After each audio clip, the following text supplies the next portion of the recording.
Hello, everybody. Let's dive into head to knee pose. Now, I have a yoga block, which is going to help me get my head to my knee. So, a prop like a yoga block is simply going to bring the surface up a little higher to set yourself up for head to knee pose. I'm actually sitting on a blanket, which elevates the hips higher than the knees so that you can keep a straight spine.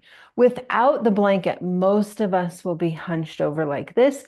And we want to be very upright. So I have my block. I'm going to place the block upright on my knee. I'm going to find that hip crease again. My right knee is bent. The foot is on the inside of the leg, not on the knee.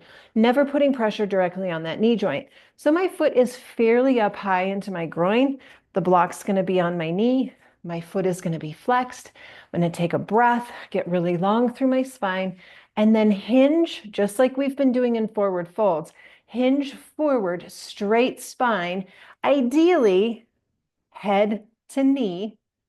We get there. Sometimes we don't, so we use props. Now, a couple ways you can use the block. You can rest your head on the block. You can stack your fists on top of the block.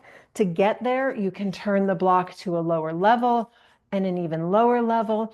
Ideally, the idea of head to knee is that, yes, it would be nice if our head reached our knee, but nothing magical happens if it does.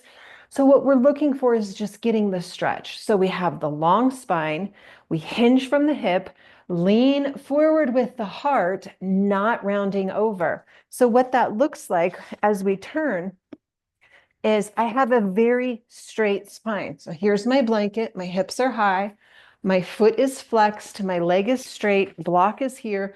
I'm going to keep the straight spine, hinge forward here. I've reached my edge. The back of my knee is super juicy. Don't want to go any further. I'm going to stack my hands and then round my spine. But I still have a straight spine. The only thing that's rounding is my upper spine or my cervical spine. So let's try that again. Setting my body up, butt bones are down, leg is straight, my torso is turned towards that leg. I'm going to take a breath, hinge from the hips, straight spine, get to my edge, and then I round my head. And that is head to knee on the floor. Let me show you what that looks like as we make our way into a chair.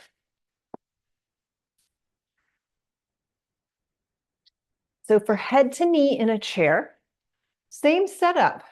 Spine is straight, leg is straight. Now you can, if you would like, open the leg so you have that same shape that you did on the floor in a chair.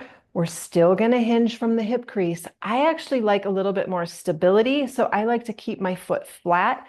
And here's my knee. Now, nose to knee, maybe, maybe not. So I'm going to bring the block with me.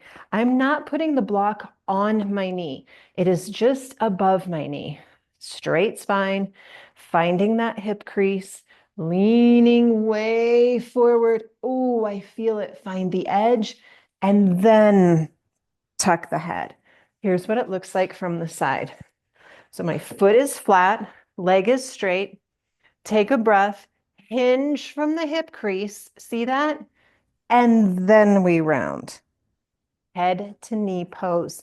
Ideally, we want to feel a deep stretch in the back of the leg. We're not looking for a lot of flexion in the spine. We want to keep that spine pretty straight. And when we get to our edge, we just drop our head. Pretty easy. It's a great stretch.